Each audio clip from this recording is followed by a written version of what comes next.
Ils sont toujours avec nous, vous les connaissez, Firmete Kouagbo, Germain Pouli et Adam Adjronou.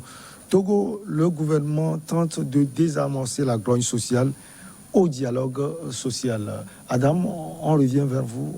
On veut avoir l'explication succincte de ce qui se passe sur le plan social au Togo. Non, vous savez, avec cette crise que nous avions connue, vous savez, il y a plusieurs aspects des libertés fondamentales et des libertés individuelles qui étaient donc compressées. Et ça, je pense que le gouvernement en a conscience.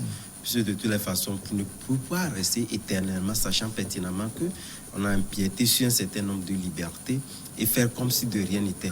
Voilà pourquoi, d'ailleurs, que vous prenez le Togo comme partout ailleurs en Afrique, les gens, ou surtout les grandes voix de l'opposition, ont toujours tendance à pouvoir accuser la mouvance présidentielle comme trouvant donc des artifices pour faire taire la plupart des voix dissonantes. Mais je pense qu'aujourd'hui, le gouvernement, comme d'ailleurs même avant même cette grogne sociale ou ce cadre créé, nous l'avons justifié par le cadre national de concertation par le passé, parce que les gens avaient des choses à dire, à exprimer sur la gouvernance du pays, etc.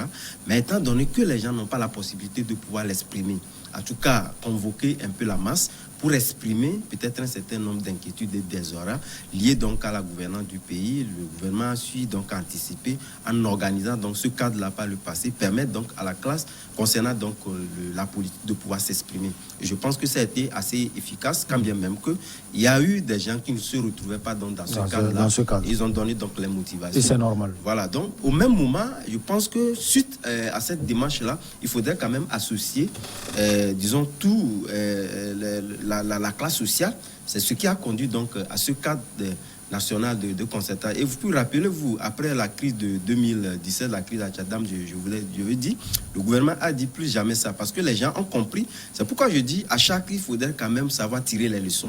Et ces leçons-là vont sans cesse croissant et liées à cette crise sanitaire-là. Donc je pense que, étant donné que le gouvernement a su tirer ces leçons-là, c'est pertinemment que les gens ont des choses à dire. On l'a vu récemment, où il y avait les praticiens hospitaliers qui, quand bien même que l'environnement ne le permettait pas, ils étaient à bout de suivre quand même, on suit quand même si cela n'a pas assez rassemblé de monde, parce qu'ils savaient pertinemment, ça ne pas que ça ne pouvait pas rassembler de monde, mais c'est justement pour être dans la limite de limitation de la proximité, etc., qui ont fait qu'ils ont su quand même trouver, disons, l'image nécessaire pour... Il y avait aussi les enseignants. Qui avaient donc des frustrations. Il y a également les enseignants.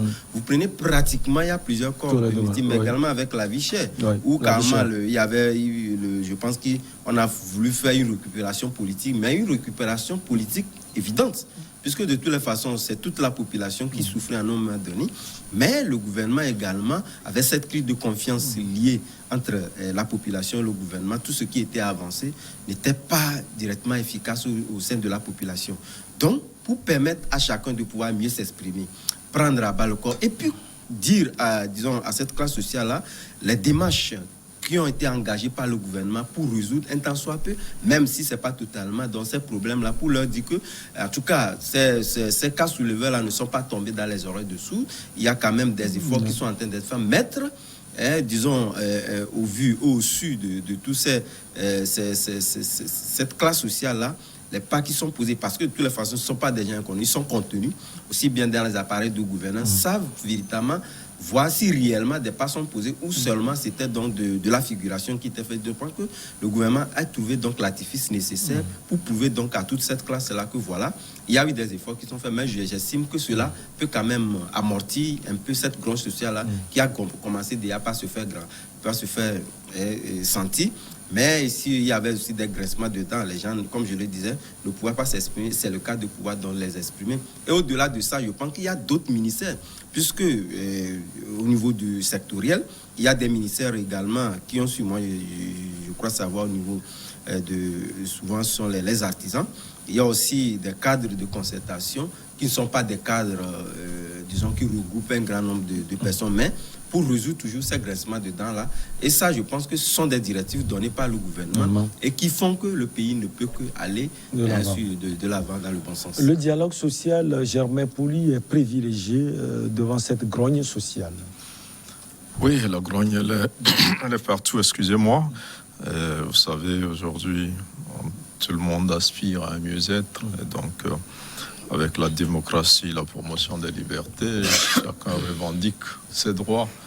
Donc, les gouvernements partout dans le monde sont sous pression, et pression aggravée par la pandémie qui a réduit les marches des mouvements donc, au niveau des États, parce que vous allez voir que tous les budgets sont un peu à la baisse depuis 2 ans. En tout cas, celui de cette année a été en deçà de celui de 2020. Celui de 2022, on attend d'ici 3 mois voir ce qui sortira. On espère que l'État trouvera des moyens pour le garder au niveau de 2021 au plus, si l'État a eu des entrées. Donc c'est pour dire qu'il y a des besoins immenses et l'État est obligé de les satisfaire, surtout que nous sommes face à un gouvernement qui a lancé un ambitieux plan national de développement avec une feuille de route aussi additionnelle jusqu'en 2025 qui veut prendre en compte tout le monde, ne laisser personne sur le carreau. Donc c'est ce que le chef de l'État a dit, et on a vu qu'avec cette pandémie, en tout cas, sans grogne sociale, il y a eu beaucoup de choses qui ont été faites, surtout en faveur des couches vulnérables. Et puis, à la veille de cette rentrée, la bonne annonce, la gratuité des frais au niveau scolaire. Donc, ça a été plusieurs actions posées en amont par l'État, et on arrive à ce dialogue-là un peu pour couronner le tout, parce que les moments de rentrée scolaire sont les moments d'effervescence dans le monde syndical, notamment dans celui de l'éducation, où de plus en plus on brandit les doléances et puis on menace d'aller en grève. Donc depuis quelques années, le gouvernement organise à la veille de chaque rentrée des rencontres pour aplanir les divergences et mieux organiser la rentrée scolaire. Et cette fois-ci, c'est un dialogue un peu plus élargi, parce qu'il y a quelques jours, les praticiens au niveau des hôpitaux étaient aussi en mouvement pour exiger un certain nombre de choses. Et donc ce dialogue qui a eu lieu hier a permis de régler un peu globalement les situations dans l'éducation et dans la santé. Et qu'est-ce qui est contenu dans ce dialogue? On va écouter tout le monde. On va pouvoir répondre aux aspirations de tout ce corps. Oui, je crois que le gouvernement, tout le monde sait les efforts qui sont faits, surtout au niveau du secteur de l'éducation. Tout le monde sait aussi ce que l'État envisage de faire, parce que là, c'est dans une feuille de route, c'est des choses chiffrées. C'est des données chiffrées, des objectifs quantifiables, c'est ce qui est une bonne chose.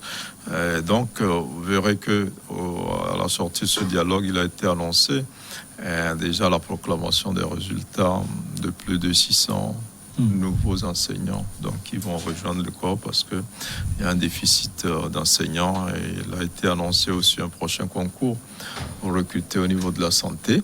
Maintenant, sur des questions assez précises, relative au traitement du personnel, les auxiliaires au niveau de la Caisse nationale de sécurité sociale et dans un certain nombre de choses. Le gouvernement a dit ce qui est en train de se faire, et le gouvernement est revenu aussi sur la qualité des prestations que les agents, les fonctionnaires offrent, ce qui est une bonne chose. Et ce qu'il faut saluer globalement, c'est un peu la promotion de ce dialogue-là, déjà son existence depuis quelques années, mais il connaît une promotion parce que toutes les parties s'entendent finalement pour privilégier le dialogue, ce qui est une bonne chose. Ça ne veut pas dire qu'il n'y a pas de problème au Togo, mais ça veut dire que les gens s'entendent pour régler de manière concertée le problème. On le fait, on juge, chacun juge la bonne foi de l'autre, chacun se fait confiance, et des promesses sont faites, certaines sont tenues, d'autres sont reportées. Mais quand il y a ce dialogue-là, je crois qu'on évolue mieux, et le gouvernement aujourd'hui est en train de donner un bel exemple. Et il ne faut pas saluer seulement le gouvernement, mais saluer aussi les organisations patronales et les syndicats qui se sont engagés dans cette dynamique-là. Et ça nous évite à tous des problèmes. Généralement, à ces dates-là, on se demande, mais est-ce que les enfants vont reprendre? Effectivement, est-ce que les enseignants qui menacent déjà dès le premier jour d'aller en grève et tout ça, donc ça démotive et ça démobilise. Là, maintenant, les choses sont dans l'ordre. La machine est assez huilée. En tout cas, la machine du dialogue est assez huilée depuis quelques années. On arrive à avoir des rentrées scolaires assez apaisées. C'est vraiment... il faut féliciter tous les acteurs. Dans le secteur de la santé, Firmete Kouagbo, les autorités annoncent la proclamation cette semaine des résultats du dernier concours de recrutement du personnel médical et administratif sur la base de 698 postes ouverts. Ce sont quelques signes. L'un des signes qui prouve à suffisance que le gouvernement aujourd'hui est décidé à faire quelque chose. L'un des signes qui prouve à suffisance, je ne sais pas. Je sais que des efforts sont en train d'être faits sur le plan de l'éducation, sur le plan de la santé, mais je pense que le problème du Togo ou le problème des Africains, des États africains, c'est qu'on n'arrive pas à identifier les vrais problèmes.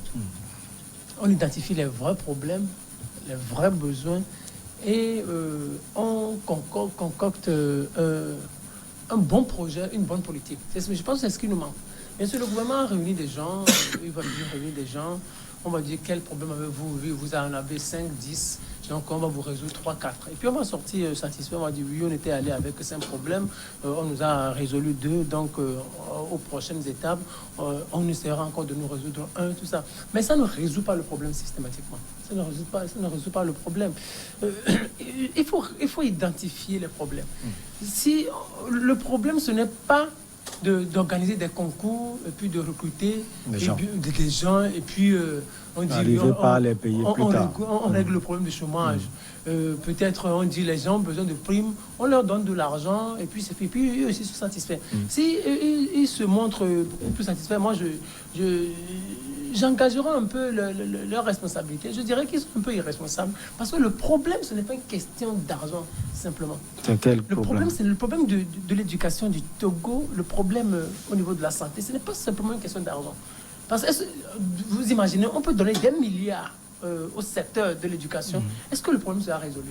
Non. Est-ce qu'on peut donner des milliards pour vous, c'est quel problème, précisément? Pour moi, le problème, c'est quoi? C'est une question d'ambition. Où est-ce qu'on veut aller? D'ambition. Où est-ce qu'on veut aller? Quel est le plan qu'on a construit, le plan quinquennal? À quel niveau? Ambition à quel niveau? Au niveau de l'éducation, par exemple. Au niveau de l'éducation, où est-ce qu'on veut aller en termes d'infrastructure, en termes de formation, en termes d'offres de formation, en termes de marché de l'emploi? Est-ce qu'aujourd'hui, les seuls à conforme, est-ce qu'ils sont compétitifs sur le marché de l'emploi?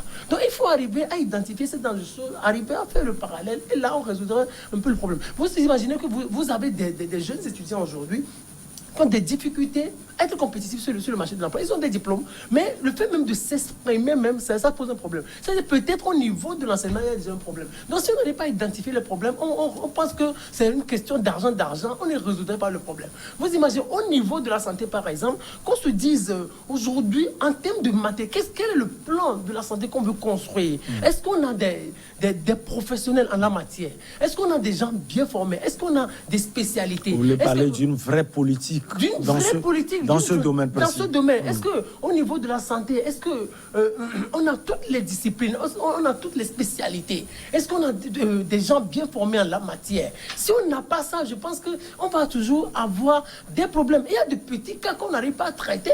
Regardez, tout le monde accuse les dirigeants de ne pas s'occuper du fait qu'on n'ait pas de scanner dans les hôpitaux. Ce n'est pas bien, au fait. Donc il faut se dire, il faut qu'il y ait une politique, et dans cette politique, qu'on voit une ligne matérielle.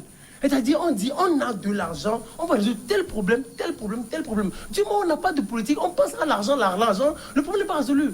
Des problèmes, le problème, ce n'est pas l'argent en fait. Ce n'est pas l'argent. Qu'on ne pense pas que c'est un problème d'argent. C'est une question d'ambition. Je pense que le professeur Okoloko, c'est un grand ami. J'applaudis ce qu'il fait. Mais depuis qu'il est là, il ne nous a jamais présenté un plan. Et donc, on peut sortir des arrêtés, de petites notes pour dire oui, il y a ceci. Au Conseil des ministres, on dit gratuité et tout ça. Non, ça ne résout pas le problème. L'ambition du chef de l'État par rapport à l'éducation, l'ambition du ministre de l'Éducation par rapport à l'éducation. Si on manque de politique et on s'accroche à l'argent, on va regrouper tout le monde, on va leur donner l'argent, mais il y aura toujours des problèmes. Par rapport à la gratuité, dont Germain Pouliat a parlé tout à l'heure, la gratuité des frais d'inscription au secondaire. Bien sûr, mais on ne voit pas le problème. L'autre problème caché derrière, c'est le problème lié à l'infrastructure, aux infrastructures. Parce qu'on aura... Ça manque cruellement. Ça manque cruellement. Donc pour vous... Est-ce qu'il y a eu des mesures, des mesures d'accompagnement? Non, oui, pardon, une seconde. Est-ce qu'on aura des mesures d'accompagnement à ce niveau? Vous avez encore 40 secondes. Toute une politique mise en place pour construire d'autres infrastructures dans les années à venir. Bon, pour conclure, moi je voudrais pas qu'on s'attache trop à l'argent, mais qu'on s'attache beaucoup plus à l'ambition, ambition quinquennale. Et là, on résoudrait un peu les problèmes liés à l'éducation et à la santé. Oui, enfin, dans ce que je disais quelque chose d'assez intéressant tout à l'heure. Je crois que Philbin ne m'a pas écouté. Là, aujourd'hui, tout est chiffré. Hein. Quand vous prenez le PND, vous prenez la feuille de route, tout est chiffré. Par exemple, vous parlez des infrastructures. Il est prévu la construction de 5000 salles de classe par an. Pendant 5 ans. Pendant 5 ans. Ça fait 25 000. Non, j'arrive. C'est dans le cadre d'un partenariat public-privé. Le ministre des Enseignements a écrit déjà au chef d'établissement pour qu'ils apprêtent les titres fonciers des collèges et lycées déjà. Ça fait plus d'un mois. C'est des choses chiffrées. L'adéquation, emploi, formation, tout ça, c'est planifié. Ça dit que c'est plus un pilotage à vue, où on ne sait pas où on... Non, mais je suis sérieux. Et là, vous parlez de la qualité des... Bon, c'est vrai que le gouvernement aussi ne communique pas dans des termes terre à terre sur le PND et la feuille de route. On a comme l'impression que c'est quelque chose d'académique, c'est quelque chose d'inaccessible, mais c'est chiffré. Franchement, tout est chiffré. Et vous savez où on est. Il y a déjà un état des lieux de ce qui est là, qui existe, sur ce qu'il faut améliorer, sur quel temps il faut le faire, avec quels moyens il faut le faire. Donc c'est quand même quelque chose d'assez spécial. C'est la première fois que ça se fait. Vous avez vu déjà même les budgets programmes et tout ça. Donc aujourd'hui, il faut mobiliser. Même là encore, je dirais que l'argent aussi est important. C'est vrai. On met l'argent devant. En fait, tout ce pas l'argent est important. Non, vous ne comprenez pas ce que non. Moi, je ne dis pas qu'il n'y a pas cette chose. Non, vous n'êtes pas allé à l'information. Ça dit ce qu'il y a. Non, vous n'avez pas l'information. On va écouter la fin. On va écouter la fin de... Vous dites là, je sais tout ça. Mais je dis, quand on nous parle de politique, c'est-à-dire... Mais la politique, elle est là. Elle est dans la politique, c'est-à-dire ce que vous... Non, ce que je voulais dire... Je parle simplement, j'appelle ça comme... Je vais finir. Non, ce n'est pas... Ce n'est pas un projet de société en campagne électorale, non. C'est vraiment un plan quinquennal d'abord 2018-2022. C'est le PND. Et maintenant, de 2020-2025, la feuille de route. Donc, tout est chiffré. Tout ce qu'on veut faire, c'est-à-dire que c'est chiffré. Le nombre de kilomètres de route qu'on veut faire, c'est chiffré. Tout est chiffré. Le nombre d'écoles, les IFAD qu'on veut créer, tout est chiffré. Pour former des artisans, des éleveurs, tout est chiffré. En fait, c'est de ça qu'il s'agit. Ce n'est plus avant que, comme un candidat vient, bon, quand vous allez me lire, je vais construire des ponts. Non. Aujourd'hui, on dit, on va construire 25 000 salles de classe d'ici 5 ans. Et dans 5 ans, on verra combien... Voilà. Ne sont pas construites, on verra. Ce n'est même pas 5 ans. C'est-à-dire, il y a d'abord un bilan à mi-parcours. Oui, la dernière fois, il y a eu déjà un séminaire qui a été fait à Cara, où ils se disent, mais on a démarré il y a quelques mois. Qu'est-ce qui a été déjà fait? Donc, ce n'est plus comme avant où, bon, on dit on veut faire des choses. Non, on a telle chose à faire dans tel laps de temps, avec tel moyen qu'il faut aller chercher ici. Les lignes, donc... je crois que... Vous savez, moi, récemment, il y avait la chef du gouvernement qui avait organisé une rencontre, je crois que... à l'hôtel 2 février, où le professeur Kokoroko était invité. Je pense qu'il a dressé un tableau exhaustif. Mais le jour-là, j'ai vu madame la première ministre même qui était étonnée, puisqu'il n'y avait rien de caché. Il a dit, et il a clairement dit que la formation aujourd'hui telle qu'elle est dans notre pays ne permet pas de résoudre le problème d'employabilité vu l'ambition du pays. Mais les dispositions sont prises et contenues dans une politique qui n'est plus comme ce qu'on faisait par le passé. Aujourd'hui, on ne peut pas avoir peut-être 13 000 ou... Bon, j'ignore un peu le nombre de bacheliers que nous avons aujourd'hui.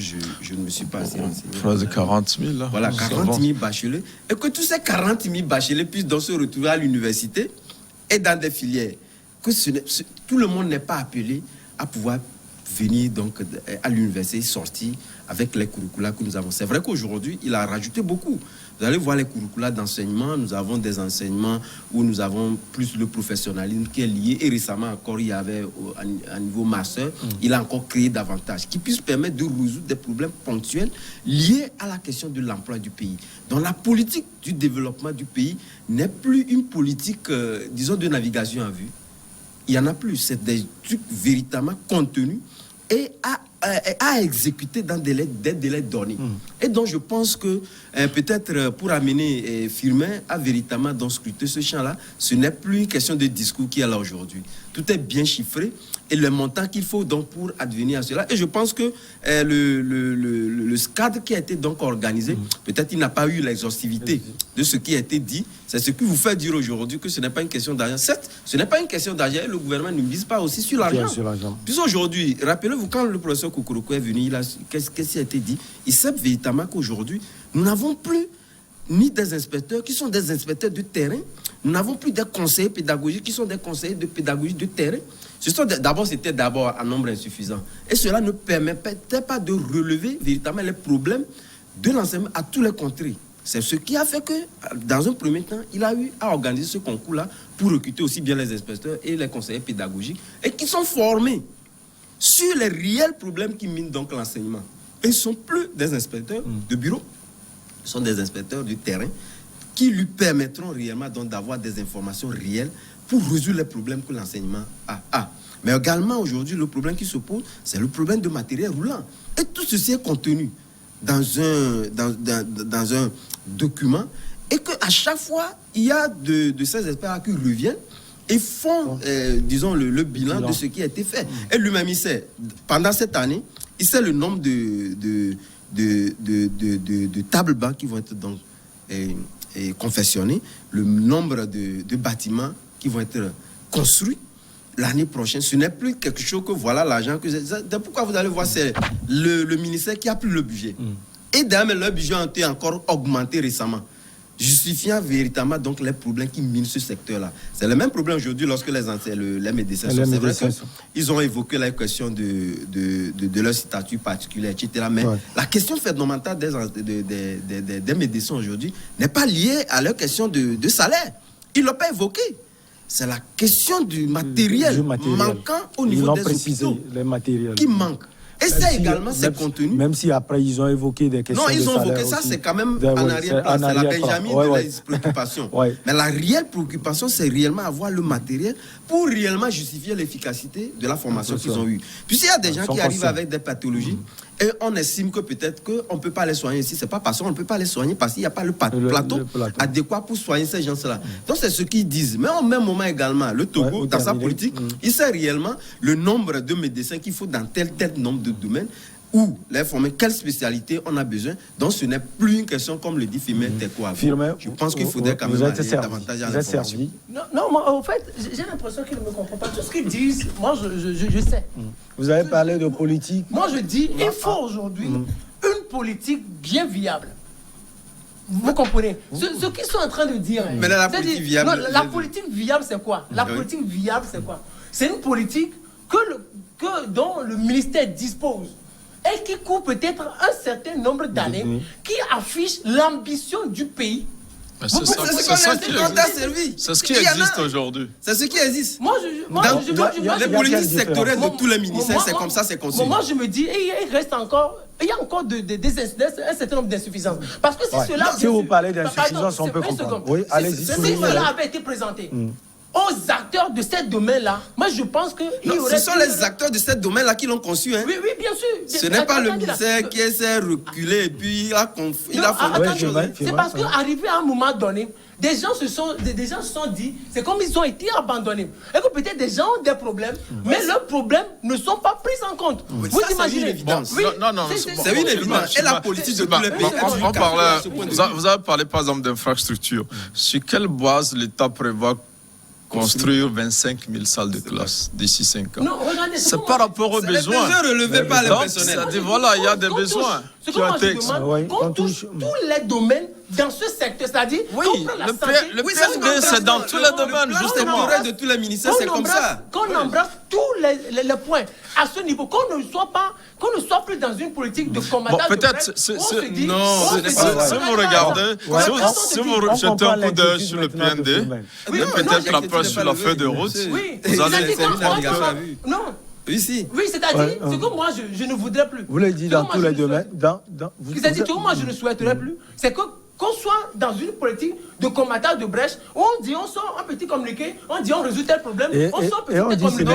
C'est pas communiqué dans le cadre de la résolution d'un problème général. Moi, c'est pour cela que en fait, ce que je disais tout à l'heure, je vous disais qu'il y a un peu plus d'un mois, le ministre Kokolko a sorti une note, disons, au chef d'établissement public d'apprêter les titres fonciers. Si vous n'avez pas une idée qu'on veut construire 25 000 salles de classe, vous allez dire, pourquoi on dérange les gens pour les titres fonciers? Tout à fait. Mais pour avoir les partenariats publics-privés, on a besoin de sécuriser les endroits sur lesquels on va construire ces infrastructures. Donc, le communiqué est sorti il y a plus d'un mois, mais il est passé inaperçu. Parce que les gens n'ont pas compris pourquoi ce communiqué... La plupart des communiqués que le ministre n'ont rien à voir avec le plan de politique établi par les ministères. Ça n'a rien à voir. C'est justement les mots qui minent l'enseignement que lui, il essaie donc de relever, qui revient sans cesse croissant. Ça n'a rien à voir avec le contenu du plan politique de l'enseignement au Togo. Ça n'a rien à voir. Lorsqu'on dit... vous terminez. Il y a eu, il y a eu, par exemple, on a annoncé des états généraux de l'éducation dans un certain temps. Après, on a parlé des états généraux de la santé. Jusqu'à présent... De la presse, on en a fait aussi. De la presse. De la presse également. La presse, ça a marché. La presse, ça a marché. Qu'est-ce qui a marché? Là, on a parlé des états généraux de la presse, on a eu à faire ça. Non, mais maintenant, les recommandations. On avait quelle part? Mais au moins qu'on nous permette d'organiser des états généraux de l'éducation. Non, c'est pas une question d'état généraux. Là, tous les problèmes... Non, je crois qu'aujourd'hui... On n'a pris pas le temps. Vous avez une seconde, comme vous le demandez. Germain également et Adam. Une seconde. Non, moi je dis simplement qu'on nous permette d'organiser ou qu'on organise les états généraux de l'éducation. C'est-à-dire, moi, je voudrais éviter qu'on ne nous dise pas du jour au lendemain, il y a tel problème ici, il y a tel problème là. Vous avez fait 10. Oui. Maintenant, il y a tel problème. Parce que ce que vous voudrez, c'est que sans ambition... On vous a déjà arraché la parole. Sans ambition, il serait difficile d'avancer dans les états généraux, c'est notre approche de la résolution des problèmes. Ça, c'est dépassé aujourd'hui. Aujourd'hui, la tendance est au PND. Et plusieurs pays qui ont de la vision s'accordent à un PND. Certains, le Bénin est en train de chercher à avoir un PND depuis 2 ans, ce n'est pas encore fait. Donc il faut savoir où on est, où on va. Il faut faire un état des lieux et puis par rapport aux ambitions, il y a des ambitions, c'est par rapport aux ambitions. On se dit dans 5 ans on doit avoir ça, mais on ne va pas attendre 5 ans pour évaluer. Sur les 5 ans, ça s'est cassé. En 6 mois, on doit avoir fait ça. Dans 1 an, on doit avoir fait ça. Ainsi de suite. Donc c'est ce qui est en train de se faire en ce moment. Adam Adjorno, vous terminez. Je pense que la gouvernance actuelle, telle qu'elle est exécutée, exercée par le gouvernement, on n'est plus, disons, dans les tendances qui sont déjà dépassés. Le gouvernement a des ambitions et ces ambitions... On n'est pas dans l'autoflagellation. Voilà, non, naturellement, tu m'as prêté le mot que j'allais oublier. Donc, ils sont contenus dans des agendas bien précis, dans des politiques sectorielles de chaque ministère et qui sont évaluées à tout moment. Et ces évaluations-là sont issues, je disais, qui sont issues réellement des besoins des acteurs du terrain. Et ça, je me dis aujourd'hui, lorsqu'on organisera peut-être les états généraux de l'éducation, moi-même, je me pose la question, en voyant réellement donc le chemin parcouru et ce qui est contenu dans le plan sectoriel de l'éducation aujourd'hui, je me pose la question de savoir qu'est-ce qu'il y aura encore à rajouter lorsqu'on organisera peut-être donc Merci beaucoup à vous. De Adam Adjorno, directeur de publication de Vision d'Afrique. Merci également à Germain Pouli, directeur de publication de Togo Réveil, chroniqueur politique. Merci beaucoup à vous. Vous voulez que je précise également votre centre. Vous êtes du Centre de recherche et de géopolitique internationale qui porte votre nom, Firmin Teko Agbo.